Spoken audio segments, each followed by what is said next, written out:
name is Louis Anthony Rossman.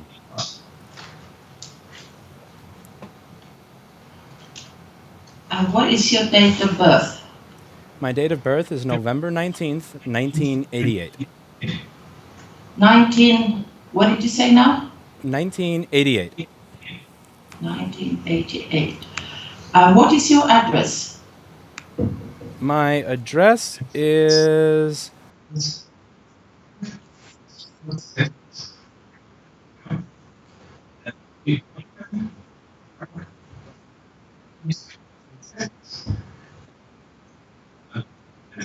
Yeah. What is your work? What are you doing for a living? What we do here for a living is we do data recovery on Apple products and repair of liquid damaged Apple products. So technical electronics repair of Apple products.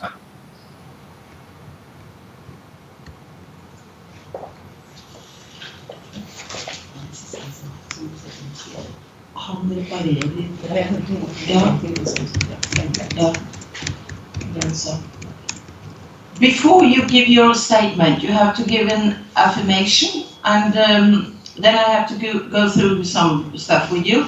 So then I tell you, you have been asked or summoned to give evidence before the court. When giving evidence, you are required by the law to tell the truth and nothing but the truth. You are also required to give information which you know is or may be relevant to the case, even if you're not asked about it. It's a criminal offense to intentionally give false evidence or make a false that you will comply with what I just told you. So I will now ask you a question. Do you affirm that you will tell the truth and nothing but the truth? Please. Yeah. Rossman, can you first tell the court about your business? For how long have you had this business? I've had this business now for about 10 years, so since the end of 2008.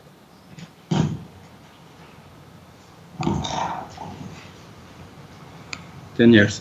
And can you tell, why is there a need for a business like you and similar? The need for businesses like ours and similar is to fulfill a niche that Apple will not fulfill when it comes to out-of-warranty products, liquid damaged products, physically damaged products, and above all, data recovery, which is a service that Apple does not offer. Can you please repeat and take it slowly so we can break it down? I'm sorry. Our business exists to fulfill the niche of repairing liquid damaged MacBooks, physically damaged products, out-of-warranty products, and to provide data recovery services, which are services that Apple does not provide. So when a device is physically damaged, out of warranty, or liquid damaged, Apple will sometimes not service it, or they will service it at a price that is very close to what it would cost to purchase a new one, and in some cases, more than what it would cost to purchase a new one. So our business services the customers that do not want to pay more than $1,300 to repair a computer that is not worth more than, let's say, $900. And our business exists also to offer data recovery services to people who would like the data back from their damaged Apple products.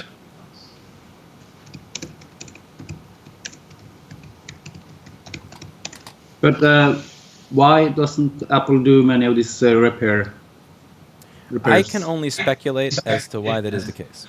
But I would imagine it is because it is either not as profitable or that is not their main interest. Their main interest is going to be selling another one or doing flat rate repairs where if your machine has been physically or liquid damaged in some way, they replace large swaths of the device. So if you have a bent pin in a screen cable, they may replace the entire top case, the motherboard, and the display when all you may need is a replacement screen cable, as can be seen in the CBC News Canada piece that was released last October. They don't want to do the nitty-gritty of figuring out exactly which specific piece is bad and then just replacing that, especially for out-of-warranty products.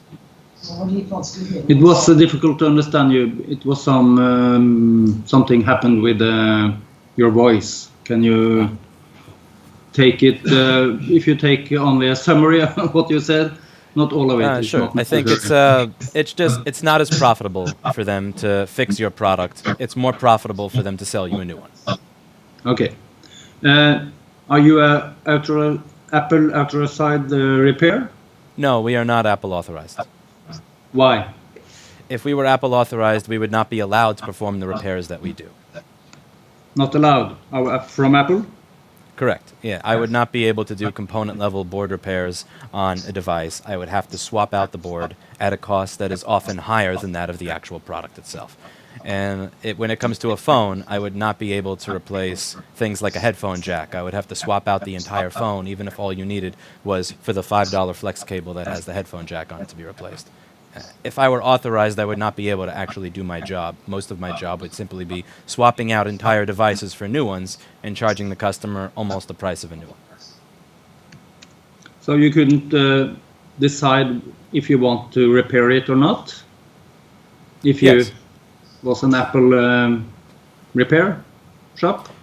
Yes, if I was an Apple repair shop, I would have less options to offer the customer. So I could not offer the customer, we will fix your motherboard. I have to offer the customer, we can replace your motherboard, and that will be $750 to $1,250 US, rather than we can fix it for $200 to $400.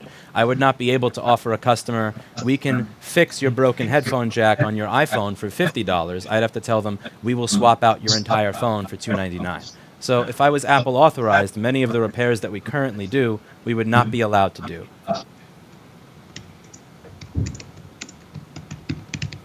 But why are you and, for example, Henrik Huseby cheaper than Apple? Say that one more time. There's just a little bit of digital distortion there.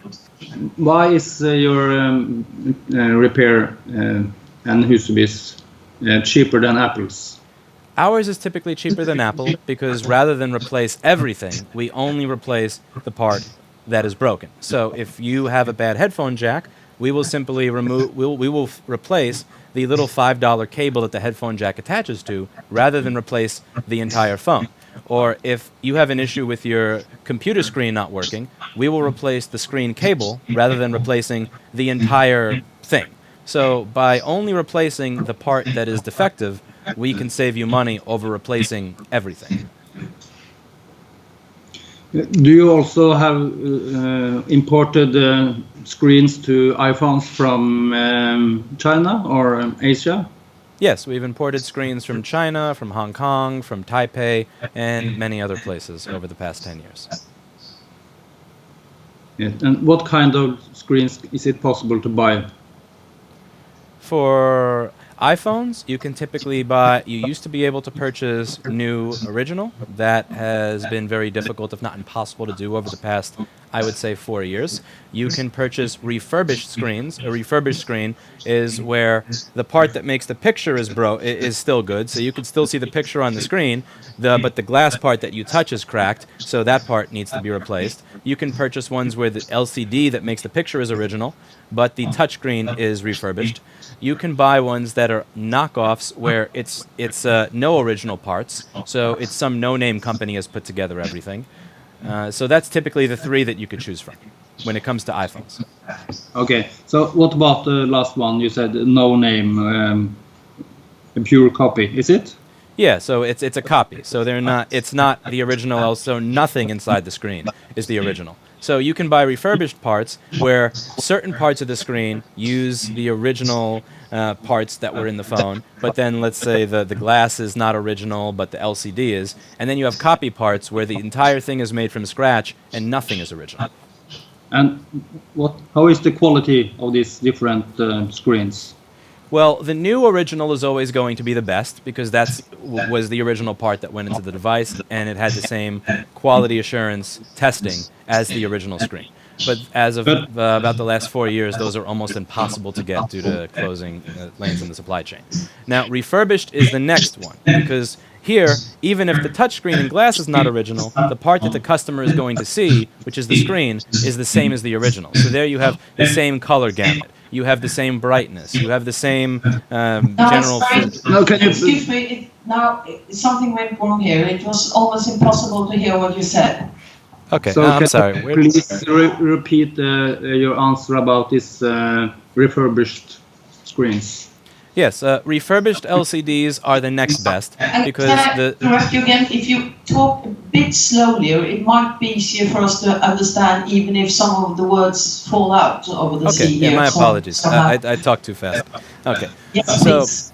yes. Try to slow down a bit. All right. Thank you. Now, with refurbished parts are the next best because a refurbished screen is going to have the original LCD. That means that your image quality is going to be the image quality in that case is going to be the same as the original, even if the glass in the front is not the same. So that the refurbished LCDs are going to be the next best from original. So if you're not able to get the original screen anymore due to the supply chain being closed off by Apple, a refurbished original is going to be the next best you can do, and that's what most repair shops go for if they want to offer quality to their customer. Excuse me, it's still very difficult to hear what you say. It's not, But is it correct you said it was the next second best? Yes, yeah, but, second best. Hang on, I think we'll have to try to set up this again because we don't really hear what you say, and it's important that we hear what you say. So I think we might try to start it again. So if you just hang on. I will hang up and call you again and see if it will solve the problems. Do you possibly have Google Hangouts? Maybe that would lag less than Skype? It's too much time to set up that now. You have to stick with this solution. Okay. Can you talk now? Let's see if it's... That's fine. All right.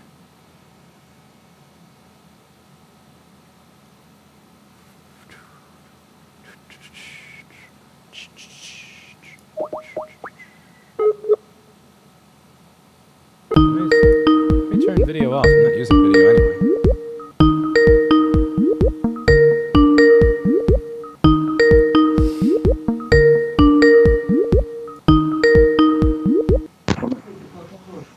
Right.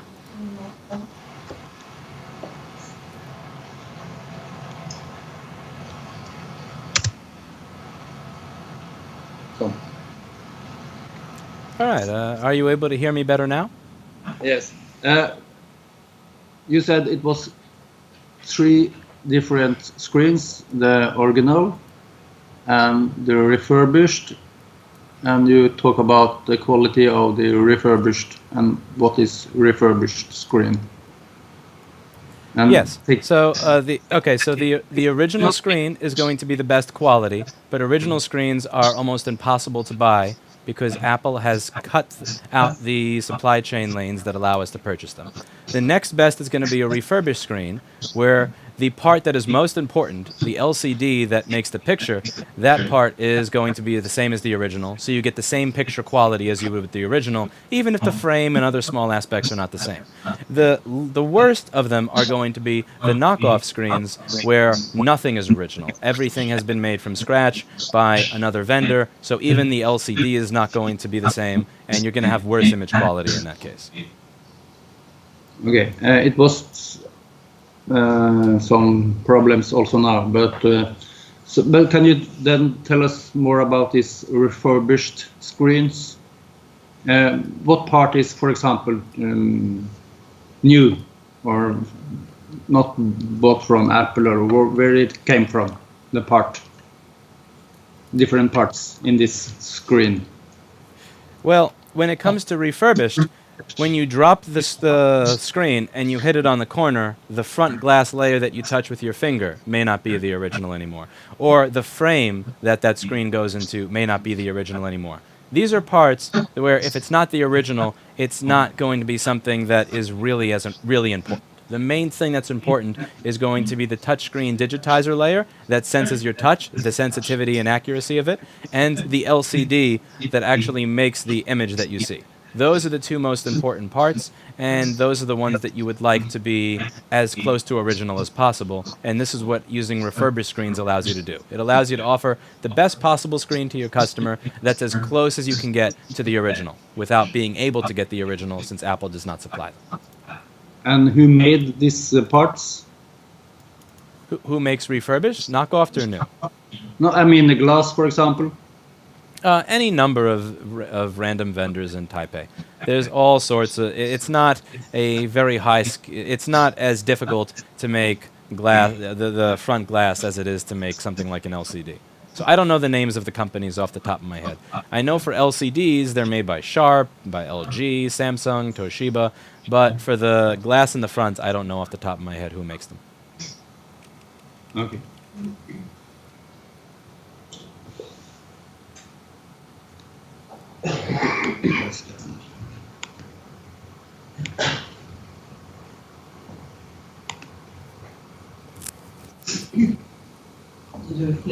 Nei, du kan overlate til han, så blir det. Okay, can you hear me? I can hear you. Okay, excellent, good. First, just a general question. Is there a difference between a refurbished screen and an OEM screen? How are we defining OEM? Are we defining OEM as specific parts of the screen, or are we defining OEM as the entire product? The screen, the product.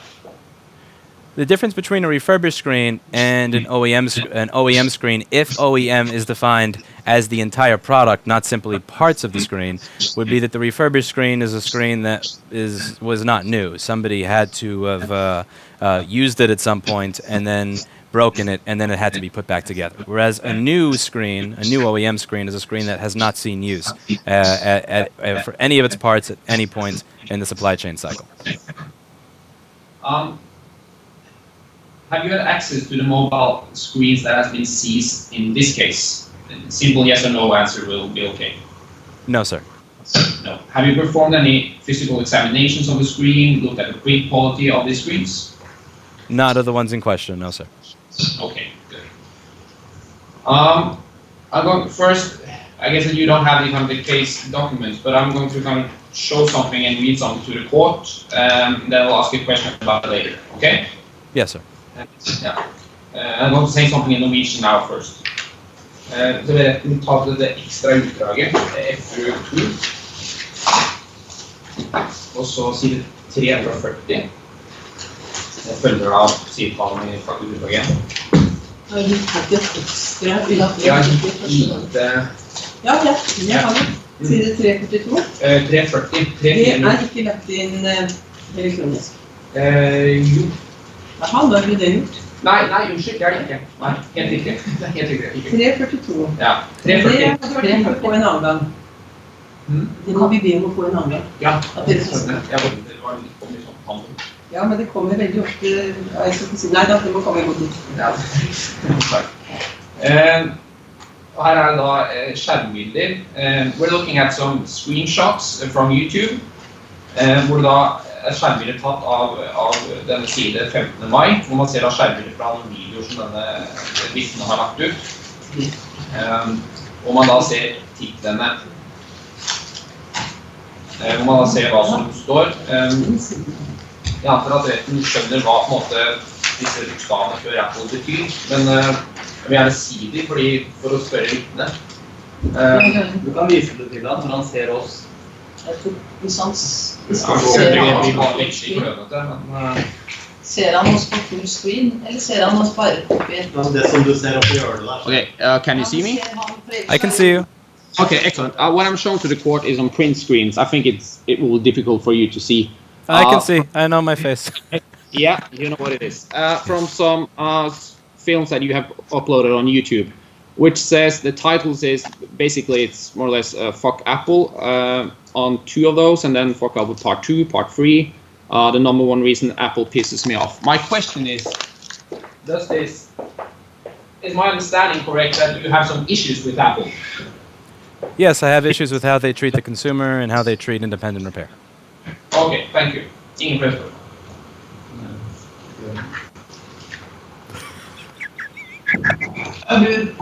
spørsmål. Yeah, it's another question for you. What kind of videos do you have normally at YouTube? Educational videos that show you how to repair Apple motherboards at component level and how to do data recovery on iPhones and hard drives. You said educational? I said what I do is mostly educational videos on logic board repair, hard drives, and iPhones. So other, like Henrik can look on YouTube and how it's possible to do some repair. Is that correct? Yes. Is it with a microscope or what kind of videos is it? Educational videos where I speak into the camera. I will go over a motherboard, and I will show you what is wrong with it. Then I'll look at it under the microscope. I'll find the problem. I'll put a schematic on screen, and then I'll show you how that motherboard failed, and then I'll explain how to fix it so that either end users or other technicians can learn how to perform these repairs. Okay. So how often do you use YouTube for such videos? I use YouTube for these videos, I would say once every 2 to 4 days for the past about 5 years. And for a few years prior to that, I was doing videos not as often, but once every 3 days or so. So you have educated many, perhaps, or is that correct? Say that one more time? I'm sorry. You have been a teacher for many, like Henrik. Is that correct? Yes, I've just been doing this regularly, teaching since 2014. Okay. Another question. Are logos also covered with marker or paint or on such screens if they are imported from Asia to US? It is common for the logos to be covered with marker or paint when imported into the United States, yes. Like in Norway, is that correct? Yes. So why is it also done in US? Well, what happens is, if I import a part, whether it's a hard drive cable, a battery, a screen, just about anything that has an Apple logo on it, it is assumed to be counterfeit if I am not an Apple authorized distributor. So I could, in theory, go to China, buy an iPhone, mail back the screen and parts of that iPhone to myself, and those parts, if I do not cover the Apple logo, will be seized as counterfeit by United States Customs and Border Patrol. But because you paint it, it's not longer a counterfeit? Now, if we cover the Apple logo, then it is no longer considered counterfeit because there is no sort of trademark infringement as we have covered over the trademark, and we are no longer representing it as an Apple part or product.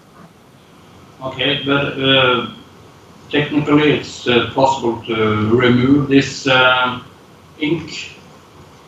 Yes and no. If we're talking about an iPhone screen, technically you can remove that mark. However, what you're going to do to remove that mark is a high risk of rendering the product unusable. So, for example, if you want to scratch it off of the iPhone screen, if you want to scratch that mark off of the cable, you're likely going to damage the LCD cable and then it won't be usable. Or you can try scrubbing at it with alcohol, but you can also manage to damage the cable while doing that.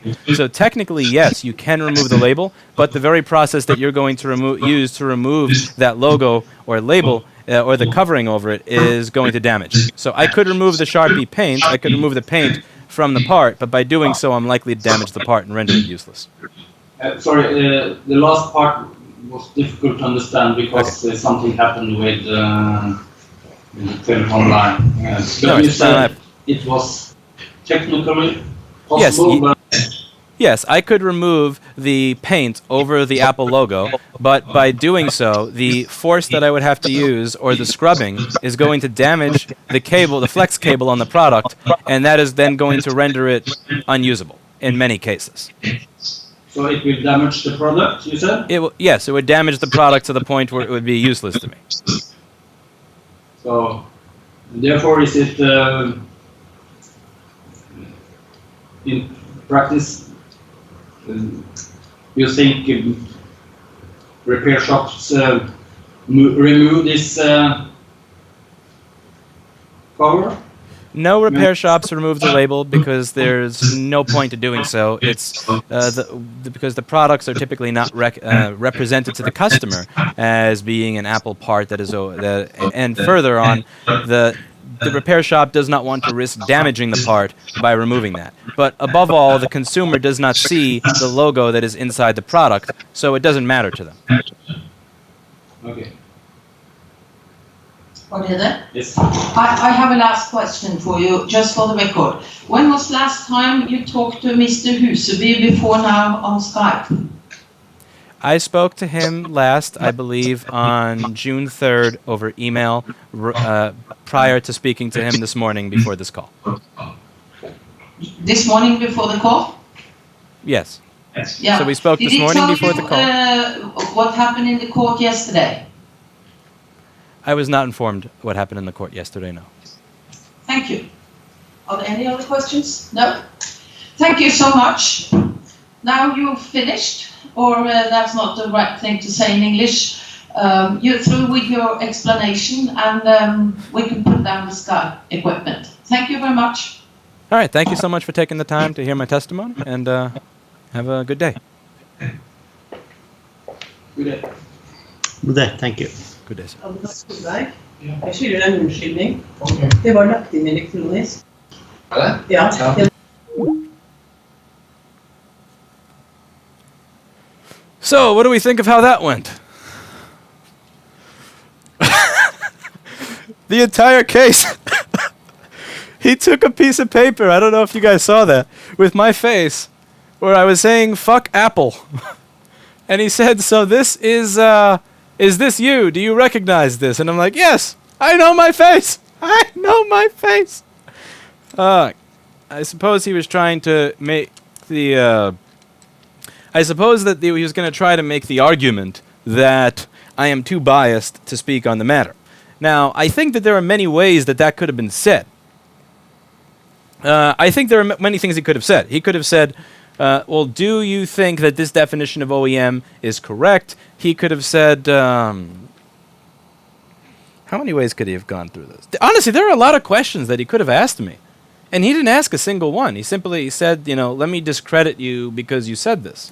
And there, I kind of wish there was a follow-up, you know, something like, you know, well, I would like to ask you somebody, you know, if $9,000, if somebody flips a switch and that switch loses you $9,000, would you curse? I don't know.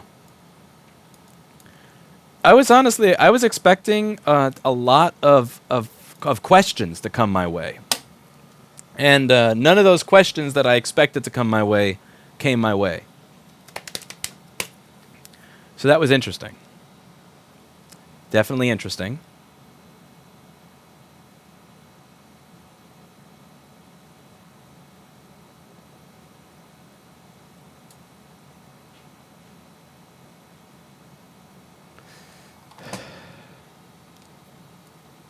But yeah, I've never testified in a foreign court before, and I did.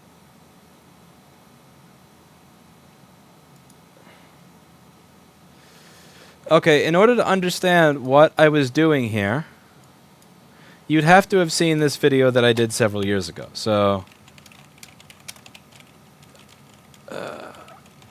I have to go home and get to bed, by the way. There's somebody who's going to kick my ass if I don't go home and get to sleep. Hi, today we're going to be... Okay, so if any of you want to know why I was doing this testimony today, then I would suggest... Oh, God. What is this? Window, full screen projector, other window. Now I can minimize... Oh. Okay. So if you watch this video that I did here, Apple sues iPhone screen repair shop and loses. There was an appeal on that case recently. And the gentleman that you saw setting up Skype was the person who was sued, and the individual questioning me was his attorney. So that is that, and I thought I would share it with all of you since it's relevant to our business and our field and what we do, and I thought maybe you would find it interesting.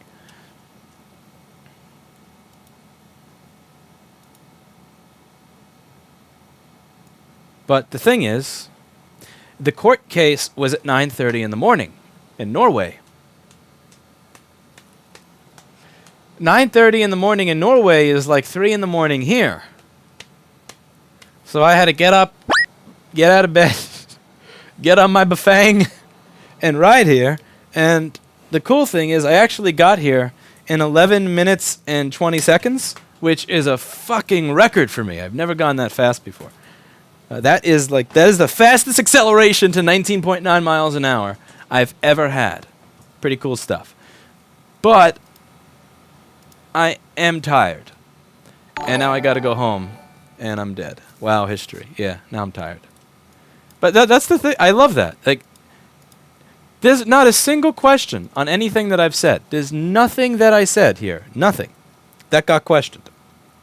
The only thing that got questioned was, this is your face. Fuck Apple, fuck Apple, fuck Apple. Dude, I didn't say that I liked it. Oh, man. This is something else. That was pretty funny. That was pretty funny. Yes, I am testifying because they have done things that I dislike. I'm not hiding the ball here and pretending that I'm not partisan. But there's a reason. But rather, the question should be not, hey, are you partisan? The question should be, why are you partisan in this case? But it's time to get out of here. Why can't you stream from home? That's a great question. That's a great question. I gifted my camera to somebody who's a Discord mod, and he fucking deserved it. So that's that. Love your channel, first time watching. Yeah, that's hysterical. That F Apple thing was hysterical. Why would an attorney do that? That was character. It wasn't even character assassination. Like, you know, show the video of me putting a CD3215 on with balls that are too large. Show a video of me almost long screwing something. I don't know, but